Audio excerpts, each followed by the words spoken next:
Hello and welcome to Norwood News. Today is Friday, September 12th, and I'm Kristen McDonald. This week on Norwood News, we go downtown to Norwood Day. The police and fire departments pay tribute to the lives lost on 9/11, and the Registry of Deeds honors women in Norfolk County.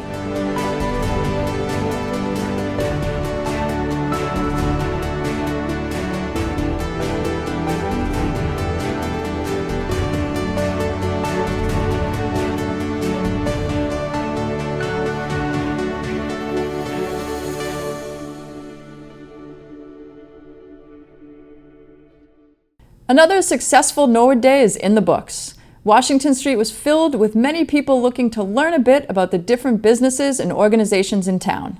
The Norwood Day Parade kicked off right at 10 a.m. The parade concluded at the gazebo, where many gathered to celebrate the Women's Community Committee, who received the Ann Leyden Volunteer Award this year.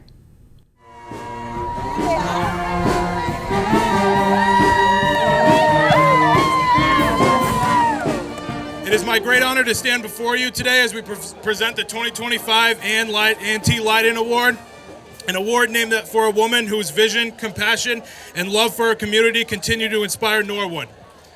This year marks a historic first. We are not honoring a single individual, but an entire committee whose collective service embodies Ann Leyden's legacy. We are proud to recognize the Women's Community Committee of Norwood as this year's recipient. On behalf of the 200 members of the Women's Community Committee over the past 100 years, I'd like to thank the residents of town of Norwood for honoring us with the Ann T. Leyden Award, Mike Sad for nominating us, and Helen Abdallah Donahue, whose rental in South Norwood has allowed us to expand our thrift shop. Since our founding in 1925, with 14 members and $10, our mission has been to help make Norwood a better town in which to live, learn, work, and play by supporting through our operation of the thrift shop those people and projects that further these pursuits. NCM enjoyed the day at our own booth, chatting with people who stopped by to learn about what we do. Congressman Stephen Lynch, Senator Mike Rush, and Norfolk County District Attorney Michael Morrissey stopped by our booth and talked a little bit about Norwood and the day overall. Congress and I, amongst others, this is not our first Norwood Day. We come here a lot. You know, it's an important community in the district, as the district attorney, as a congressman. But today, we think it has a special significance, so we're going to join a group of people and try to send a message that it's time to save and get moving on a new Norwood hospital. Yeah, it's a good opportunity to see everybody, and it's not just Norwood. It's it's Walpole and all the neighboring towns. So this is a real festival and a way to get out and see everybody. And also, we have a rally today being organized by Michael Sad, on the Board of Selectmen, with Doug Jassett and Jimmy Garrity, to remind people that we've got to get going on finishing the construction of Norwood Hospital. Norwood's a great community. You take care of your veterans, you take care of your kids, you take care of your seniors. You got a great, senior center. So it's an honor for me to represent the town of Norwood every day in Congress, and I try mightily to try to live up to your highest expectations. Thank you. Everybody knows that when you say Norwood, it's synonymous with community spirit, outstanding sense of volunteerism, community pride. I mean, this is just an unbelievable town. People love this town, and the community here is just so strong with pride for the town of Norwood, and I am honored to represent this town with Representative John Rogers on Beacon Hill. There's a level of positivity here that you just can't beat. If you look around, people are happy, they're smiling, there are families, there are older folks, and they are just having a great day.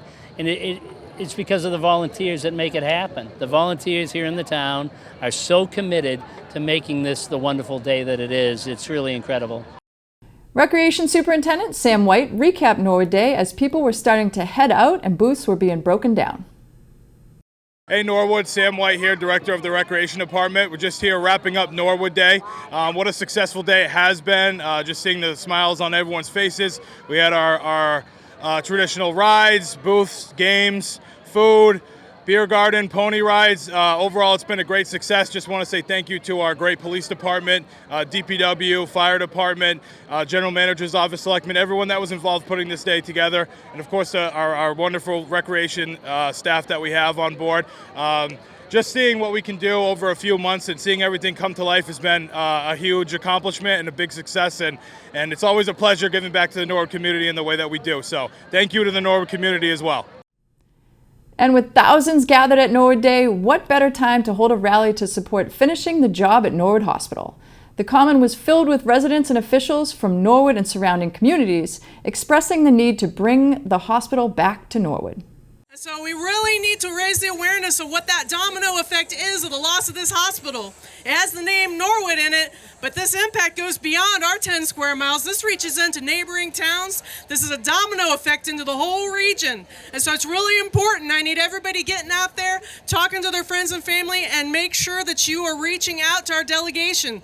People don't realize that right now in Massachusetts, we have a shortage of beds, hospital beds. Because of the bankruptcy of Stewart Healthcare, many of our hospitals have closed down in the region. As an ER nurse, I know every minute a patient waits for care is precious. In my world, every minute of delay can mean the loss of heart muscle if you're having a heart attack and heart function. Or in the case of a stroke, every minute can mean the loss of critical brain function, which is why the cause we stand here to support is truly a matter of life and death. But make no mistake, our access to care was compromised by corporate greed and later by an act of God. We need everyone in this region to let the state know that we need this hospital to be reopened. There's a lot of players in this. There's new operators, there's a landlord, there's state regulations, the state governor herself. We need everyone to know that we want this to get finished. We need your help. And that's the message they're delivering today. We can't do it alone. We need your involvement. We all have to stay together until the job is finished. The Norfolk County Registry of Deeds recently celebrated the release of its latest notable land records book. This edition shines a spotlight on the trailblazing women who played a pivotal role in shaping the history of Norfolk County, including several influential women from right here in Norwood. Registrar Bill O'Donnell shares highlights from the event and what it means to welcome the community into the registry for this special recognition. Our main job here at the registry is to manage the records. People buy and sell homes. But we did a History Comes Alive project a few years ago where we transcribed over 450,000 documents from handwritten cursive to text. And there's a lot of history, and it has started us doing some books. And one of the books we did, and that's what we're celebrating here today, was we celebrate our women, and it was about notable people that have lived in Norfolk County, and some are present. Actually, one Norwood resident, she was the first Norwood select person. Ali Abdallah is going to be here today. And so that's what we're doing here today is we put together a book based on the records here at the registry of people that have had an impact in our county, in our communities, and in our country. I mean, there's such a variety of people. Sunita Williams, who's the astronaut, or Allie Raisman, they grew up in Needham. We have an author coming here, Lisa Graves from Millis. One of the persons who's on, a CNN analyst, Audie Cornish. So we have the present and we have the past. Our county dates back to 1793. Abigail Adams, who famously wrote to her husband, who became the second president of the United States, John Adams, that please remember the ladies and be better than our forefathers have back when the Declaration of Independence was being discussed and debated. So there's a lot of history here in Norfolk County, and really we did this book. And certainly if anyone wants the book, please contact us at www.norfolkdeeds.org or email me directly at registrarodonnell@norfolkdeeds.org. And word got out, and people wanted to celebrate, and Lieutenant Governor Kimberly Driscoll is coming. She got word of it and wanted to to put together or be part of a program, and that's what we've done. So there's a lot of history here. Norwood is one of the communities out of 28 here in Norfolk County. And again, being from Norwood, we're very proud. And we're also very proud, Jennifer Hartnett, the choir director teacher from Norwood High School, is here with the Norwood Madrigals. They have sung here before, and they're just talented students who we're lucky to have, and we really appreciate the Norwood Madrigals coming here to sing. And also, I want to thank Norwood Community Media for covering this. Again, we have community events like this, and it's just great that there's a history made, much like all the books you see around here. But this time, it's done in a modern way with Norwood Community Media. So again, thank you, and thanks to Ron Marshalsea for being here and filming this. And thank you to Jack Tolman and his team for again, celebrating this event. Actually, the favorite part of the events leading up to it, there's a lot of planning, but it's the book. It's doing the book, and then I like to see it come together with people from the communities, and people seem very excited. Some of the people who couldn't be here sent nice notes. Diane Patrick, who's a powerful attorney, was the First Lady of Massachusetts. Jackie McMullen, who got her first job through Frank Wall at the Norwood Messenger, and she's in our book. So it's kind of connecting with some of the people that we write about, and just hosting the event and having people come and just putting together the history that's here in these books. Our principal job is to make sure these records get recorded, but there's a lot of history dating back to 1793, and I like bringing the history together with the people. It's great having the people here today and seeing the madrigals, and I just enjoy the people coming together, and that's what I like most about putting an event like this on.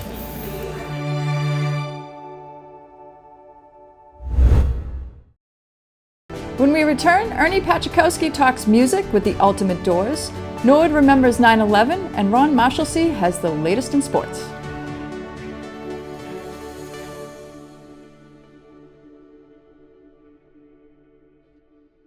Hi, I'm Debbie Homewood, and I'm a member of the Community Preservation Committee. The purpose of this committee is to approve projects funded through the Community Preservation Act, also known as the CPA. Town meeting voted to adopt the Community Preservation Act in 2016. The Norwood voters approved the CPA in 2016 at the general election. Norwood voters approved a 1% surcharge on local real estate taxes that can be found at the top right-hand corner of your tax bill. The money raised can be used for the following: acquire, create, and preserve open space. Acquire, preserve, rehabilitate, or restore historic resources. Acquire, create, preserve, and support community housing, and acquire and preserve land for recreational use. You can review the list of 45 current approved projects on the town's website at norwoodma.gov. And I would like to highlight a few of those examples. $75,000 to update Memorial Hall benches. $88,000 to resurface the Bond Street tot lot that we all know and love. $415,000 for the restoration of the Town Hall carillon bells that we love to hear Lee Leach play every week. $530,000 for the rehabilitation of the old parish cemetery. $350,000 for windows and sidings at the McDonough Community Housing Complex, plus a state match of $800,000. $805,000 from the CPA for Bernie Cooper Park, with a state match of $800,000 from the Massachusetts Land and Water Fund. $300,000 for the roof at the Washington Heights Housing Complex, plus $750,000 in matching funds from the state. $49,000 for the Butterfly Park on Endicott Street. That's only to name a few. The Community Preservation Committee is always accepting applications for consideration, and we would love to encourage members of the community to submit applications. The application forms are also on the town's website. To learn more about the Community Preservation Act and our commission, we are having 3 informational sessions in September. We will be at the Norwood Library on Tuesday, September 16th at 6:30 p.m. the Norwood Senior Center on Monday, September 22nd at 1 p.m., and the Norwood Recreation Center on Thursday, September 25th at 6 p.m. Please stop by and learn more about the Community Preservation Act and its projects. This money is raised by your taxes, and we want and need your input. We'd love to see you all there at any of these 3 venues. Please come with your questions. We're looking forward to answering any and all questions. If we can't, we'll get back to you. Thank you. Thursday marked the 24th anniversary of the September 11th attacks. Members of the Norwood Fire and Police Departments gathered in front of the Public Safety Building to honor and remember the lives lost on that tragic day. Welcome, everyone. On behalf of the Board of Selectmen, we offer our sorrow and our perpetual gratitude for all those who come together to mourn. Grief is very heavy, but grief is made lighter with community. It makes it easier to shoulder the burden of sorrow over lost lives, over lost peace. I think it's very important for us to always come together for September 11th, because I don't think anyone will ever feel whole without that sense of community. Community among first responders and community among the residents. This is something that all of us share in. And by sharing in it together in commemorations like today, that's what helps us move forward. Ernie Pachakowski had the opportunity to interview Todd Huffman of the Ultimate Doors, a tribute to the rock band The Doors. Ernie and Todd talk music and gear ahead of their September show at Norwood Theater. Well, welcome to a very special edition of Ernie's Jukebox. My name is Ernie Pachakowski, and I am honored to have as my special guest Todd Huffman, who portrays guitarist Robbie Krieger and his band The Ultimate Doors, who will be performing at the beautiful Norwood Theater Friday night, September 19th. Welcome to Norwood, Todd. I'm glad to have you. Well, hey, Ernie, thank you. Thanks for reaching out to me. This is going to be so enjoyable, and I appreciate the opportunity to speak with you today. So why don't you tell us a little bit about yourself? Tell us about your other band members, where you're from, and just a quick bio. Sure. So we are based out of Dayton, Ohio, and kind of a nice central area to do what we do. And, I started a band. We don't tell everybody, but I'm going to break the news today. The drummer is my son. So he and I are kind of the brainstorming behind this. He started playing drums to my Doors records when he was real little. He's like, Dad, are you going to still be playing music when I get older? And I'm like, well, I hope so. So here we are today. And so that's kind of, we don't really tout that, but I just broke it to everybody there. So Jordan Huffman is the drummer, and then he's from the Dayton, Ohio area. And our organist, his name is Brandon Eifred. He's from Fort Wayne, Indiana, and our singer that portrays Jim is Darian Kinney, and he's from Memphis, Tennessee.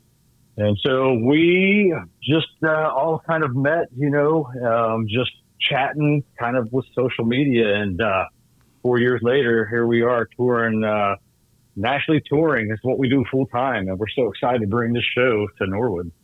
We've been talking here with Todd Huffman, who portrays Robbie Krieger of the Ultimate Doors. And Todd, I want to really thank you for taking time out of your very busy schedule to talk to us tonight. And I'm looking forward to the show. Again, it's the Ultimate Doors at the Norwood Theater on Friday night, September 19th. I want you to be there or be square. Todd, thank you. Right. Thank you very much for taking time and speaking to me tonight. You're so welcome. And people can go to www.theultimatedoors.com. We're on Facebook, Instagram, you name it. We're socially involved. And I hope to meet you at the show. Please come up and say hi to me. I will. I definitely will. I'll seek you out. Now we're going to send it over to Bridget Kidd for the latest in school news. Welcome back, everyone. I'm Bridget Kidd, and I'm a senior at Norwood High School, and I am excited to host the school news for you this year. Let's get started and check out what's happening in our Norwood schools. In Norwood High School news, the class of 2026 held their very first class meeting with our new principal, Miss Cindy Durain. This is the first time we have met as seniors, and we were reminded how fast this year will go. All of us are excited to have a fun year and get ready for our futures. We also learned that our graduation will be held on Sunday, May 31st. The brand new Coakley Middle School will have an open house for the entire community with guided tours of the entire facility on Saturday, September 20th from 10 to 2. There will be guided tours, so this is your opportunity to stop by and see the middle school. The CMS will also have an open house for parents and students. Grades 5 and 8 will be on Wednesday, September 17th, and grades 7 and 8 on Wednesday, September 24th. At the Callahan School, they are off to a great start, playing games and getting to know one another.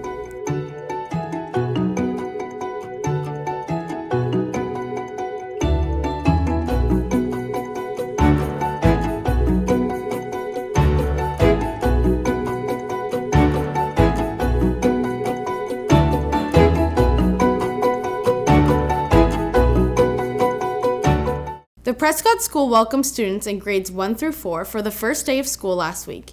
Students were greeted off the bus by Principal Riley and Miss Renard with fun music and a bubble machine. Students were welcomed in the car drop-off line with rockin' tunes from Miss Walsh, and students were greeted on the blacktop by many staff as students learned where they line up for the day. Students in classrooms completed getting-to-know-you activities like Find a Friend, where students paired up based on similar interests and likes. Students took pictures during lunch with our Prescott photo frame. We had lots of smiling faces from staffs and students that made a great first week. The first week at the Cleveland School was a wonderful mix of work and play, making connections and exploring different forms of learning. Let's take a look at this video produced by Nora Galvin.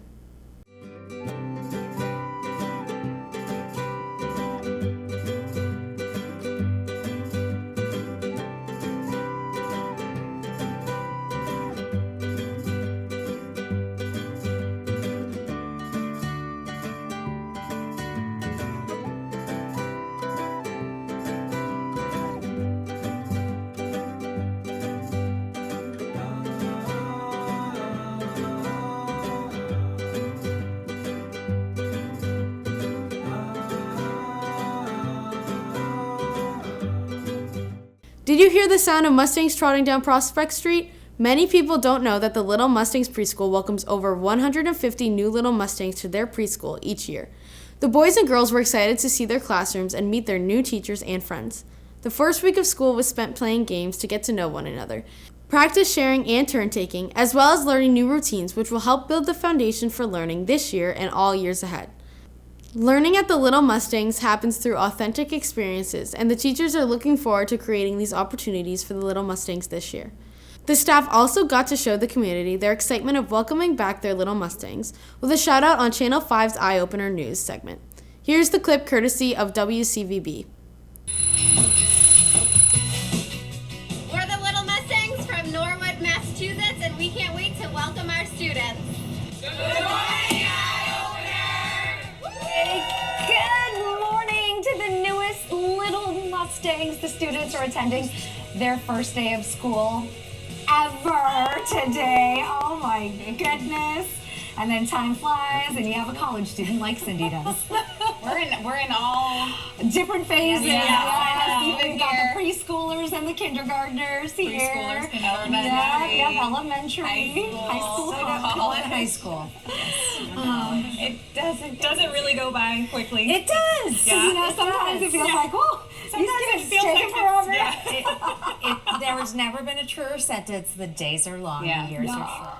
And before I go, let's look ahead on the school calendar. I want to remind you that Thursday, September 18th is an early release day for professional development. That wraps up this week's school news. A big thank you to all the teachers who share their updates. It's thanks to you that we get to celebrate the amazing things happening in our schools each week. Reporting for Norwood School News, I'm Bridget Kidd. And now, here's Ron Marshalsea with the latest in sports.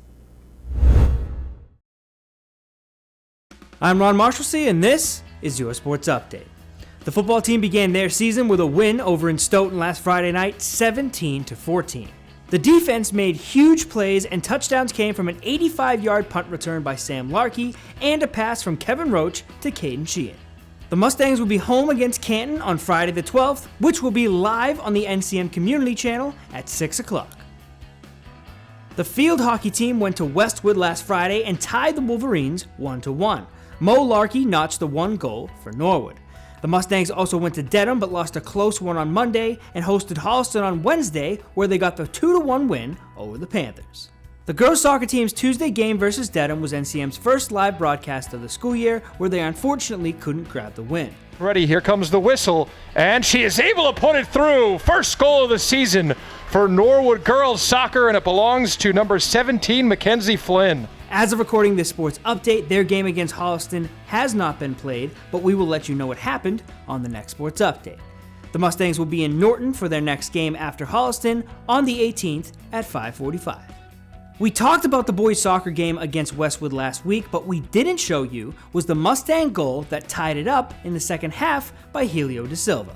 Da Silva booted this thing from beyond the 50-yard line, getting a great bounce that got by the Wolverine goalie. A shout out and thank you to Westwood Media Center for covering the game. They also play Holliston on the 11th and then Walpole on the 15th, both at home, both at 4:30. The golf team picked up a win over at Maplegate, taking down Medway 242-249, and the Mustangs hosted Westwood on Tuesday the 9th, getting another win over the Wolverines already this season, 221-231.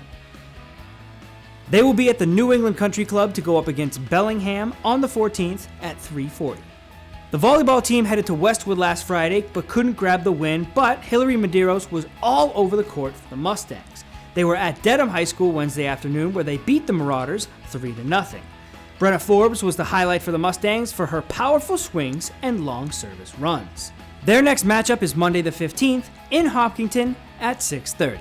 And that is all I have for this sports update. I'm Ron Marshalsea, and Norwood News will be right back after this break.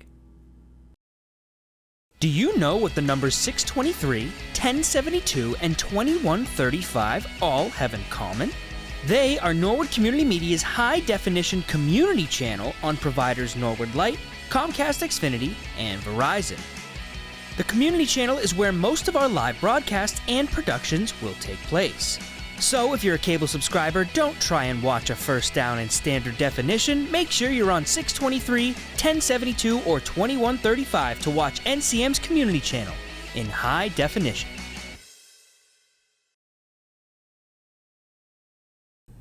Top on the agenda for the Planning Board this week was a vote on the special permit for the site plan review at 55 Lenox Street. Prior to the vote, members shared their thoughts on the project, and lack of parking remained the top concern. So everybody is well aware of what the ask is here. The primary issue is the waiver of parking. I'll be very honest, I liked this project at the beginning. I think it's an attractive project. I think the site is begging for redevelopment. At its location in downtown, on the tracks essentially, there's something of that scope belongs there and will wind up there. I initially wasn't that concerned. The parking is something I've had to think about. I spent a lot of time walking that neighborhood. So for those of you who say, have you ever been down there? Walked all around, and I've asked and done some anecdotal research and some empirical research. And I've come to the conclusion that as much as the future may involve less cars and younger people and e-bikes and such, that we're not Brookline, we're not Somerville, we're still Norwood, we're still a suburban town.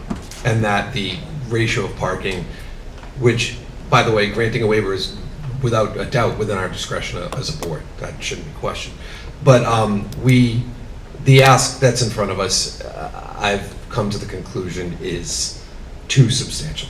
That not to say that if a waiver were requested, something less than 1-to-1 per unit, then maybe another situation would be appropriate here. But as for this particular ratio that's being presented, I do have some questions, and I just want to make that clear. As the board discussed a motion to approve the application, the applicant, John Shalby, requested to withdraw his application without prejudice. A motion has been made to accept the applicant's withdrawal. Brian seconded it. And we are going to vote on the applicant's withdrawing his application without prejudice. Doesn't. All right, we're all here. Ernie? Yes. Joe? Yes. Yes. Brian? Yes. Rob? Yes. And the chair says yes, the application is withdrawn without prejudice. Thank you. Withdrawing without prejudice allows the applicant to resubmit an application at any time in the future. If the applicant had not withdrawn his application and the board had voted against it, the applicant would have to wait 2 years before resubmitting another application. Following that, Chair Debbie Homewood reported on the Community Preservation Act, discussing completed projects, upcoming projects, expenses, and 3 upcoming information sessions to explain the Community Preservation Act to the public. The meeting concluded with a presentation by the Comprehensive Plan Liaison with an update on the status of the process.